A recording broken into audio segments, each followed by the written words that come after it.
जय श्री राम मित्रों, आप सभी का स्वागत है परम पूज्य गुरुदेव के YouTube चैनल पर। ये परम पूज्य गुरुदेव की सूक्ष्म प्रेरणा है जिस कारण से मुझ जैसे तुच्छ ने गुरुदेव के साहित्य को ऑडियो में परिवर्तित करने का ध्येय लेकर इसकी शुरुआत करी। आइए आज के प्रसंग को शुरू करें। उससे पहले माँ आदिशक्ति वेद माता के श्री चरणों में, परम पूज्य गुरुदेव के चरणों में वंदन करते हुए, उनका स्मरण करते हुए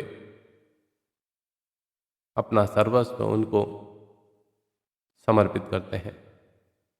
एक बार गुरुदेव से एक शिष्य का प्रश्न था कि गुरुदेव मुझे ये बताइए कि व्यक्ति को अपने जीवन में आत्मोत्कर्ष करना चाहिए।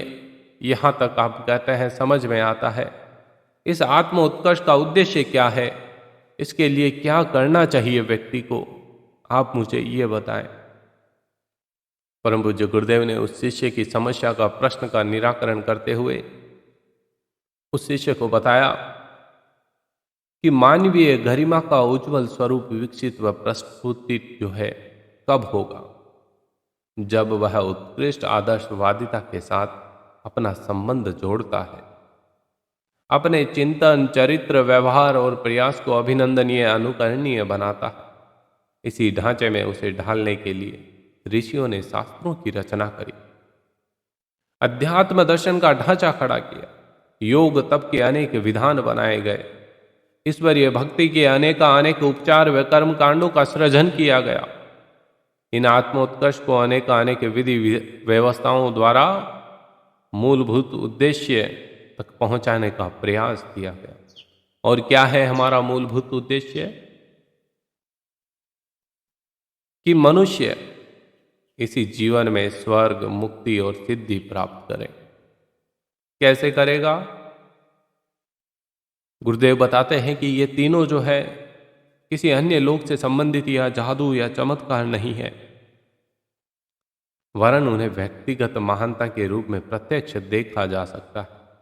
दृष्टिकोण का परिष्कार जब हो जाएगा, तुम्हारी दृष्टि का परिष्कार जब हो जाएगा, तो तुम्हें स्वर्ग का अनुभव हो जाएगा। और तुम्हारी दुष्प्रवृत्तियां जो है तुम्हारे अंदर, वह यदि छूट जाए, वह यदि निकल जाए, तो तुम्हें मुक्ति मिल जाएगी। और अभिनंदनीय स्तर पर जीवनचर्या को बनाए रखना तुम्हारी सिद्धि है।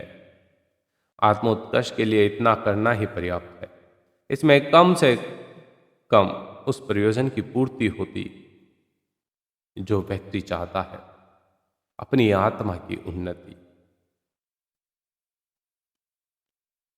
बहुत सी बार व्यक्ति ये सोचता है कि आत्मोत्कर्ष मतलब बहुत बड़ा कार्य हो गया, मुझे जप तप करना पड़ेगा, भारी हठ योग करना पड़ेगा। ऐसा नहीं। बहुत सी बार ऐसा होता है कि अटूट श्रद्धा के बंधन में परम पिता परमात्मा से की गई पुकार से व्यक्ति का हृदय निर्मल हो जाता है। व्यक्ति सांसारिक मोह माया के स्तर से ऊपर उठ जाता है, किसी का अहित नहीं चाहता और सभी को सही मार्गदर्शन देने का प्रयास करता है। ये सभी कैसे संभव हुआ? व्यक्ति के जीवन में अपने परमपिता, अपने सदगुरु के प्रति जो अगाध श्रद्धा उत्पन्न हुई, उस अगाध श्रद्धा के तप ने उस व्यक्ति के जीवन को और उसके मन को निर्मल कर दिया। ऋषियों, मुनियों, तपस्वियों, योगियों, सिद्ध पुरुषों, महामानवों को इसी आत्मिक प्रगति प्रयास में संलग्न पाया जाता है। अब ऐसा क्यों करते हैं? क्योंकि व्यक्ति ऐसा जानता है कि अगर वो इन सब मार्गों से जाएगा तो उसे वो प्राप्ति हो जाएगी। क्या? आत्मोत्कर्ष। लेकिन गुरुदेव कहते हैं, जो व्यक्ति अपनी जिम्मेदारियों से, अपने जीवन के कर्तव्यों से मुंह मोड़कर अगर इन मार्गों पर जाता है, वो जीवन में कभी सफल नहीं होता। हमारे ऋषि मुनियों ने 4 आश्रम व्यवस्थाएं बनाई है, तो उन चारों आश्रम व्यवस्थाओं को क्यों जिया नहीं जाता? गुरुदेव कहते हैं कि आपको 10वीं पढ़नी है तो पहले पहली से पढ़ना शुरू करना पड़ेगा। यह चारों आश्रम व्यवस्थाएं ठीक उसी प्रकार की शिक्षा ग्रहण करवाती है। आगे गुरुदेव बताते हैं, जिनकी अंतरात्मा प्रामाणिकता, शालीनता, सेवा और पुरुषार्थ परायणता से सरोबार है, उन्हें देवतुल्य ही नहीं वरन उससे बढ़कर माना जाता है। अंतःकरण और बाह्य चरण में जब समान रूप से उत्कृष्टता का समावेश हो तो सामान्य शरीर में रहते हुए भी व्यक्ति देव मानव की गरिमा उपलब्ध कर लेता है। गुरुदेव कहता है कि पशु योनि और देव योनि से भी सर्वश्रेष्ठ है मानव योनि।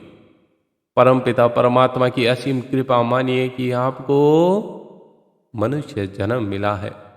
देव योनि भी और पशु योनि दोनों भोग योनियों के अंतर्गत आती है। इसमें आप कोई नया कर्म नहीं कर सकते। लेकिन मनुष्य योनि, मानव योनि जो है कर्म योनि के अंतर्गत आती है। देवता भी इसमें जन्म लेते हैं अपने कर्मों को उत्कृष्ट बनाने के लिए। इसलिए इस मनुष्य जीवन की महत्ता को समझें और इस मानव शरीर में जो अंदर जीवात्मा है उसकी आत्मोत्कर्ष का प्रयास करें, सन्मार्ग पर चलें, नए युग सृजन का प्रयास करें, युग निर्माण का प्रयास करें। प्रिय साथियों, परम पूज्य गुरुदेव के दिए गए संदेश को आशा करता हूं कि आप तक पहुंचा पाया होगा। परम पूज्य गुरुदेव की ये विचार क्रांति है जिसे जन जन तक पहुंचाना है। आप सभी से विनम्र निवेदन है कि इसे परिवारजनों और मित्रों के साथ साझा करिए ताकि ज़्यादा से ज़्यादा व्यक्तियों तक परम पूज्य गुरुदेव के विचार पहुँचे और उनका हृदय परिवर्तन हो। अंत में परम पूज्य गुरुदेव का स्मरण करते हुए नीचे कमेंट बॉक्स में जय श्री राम अवश्य लिखें।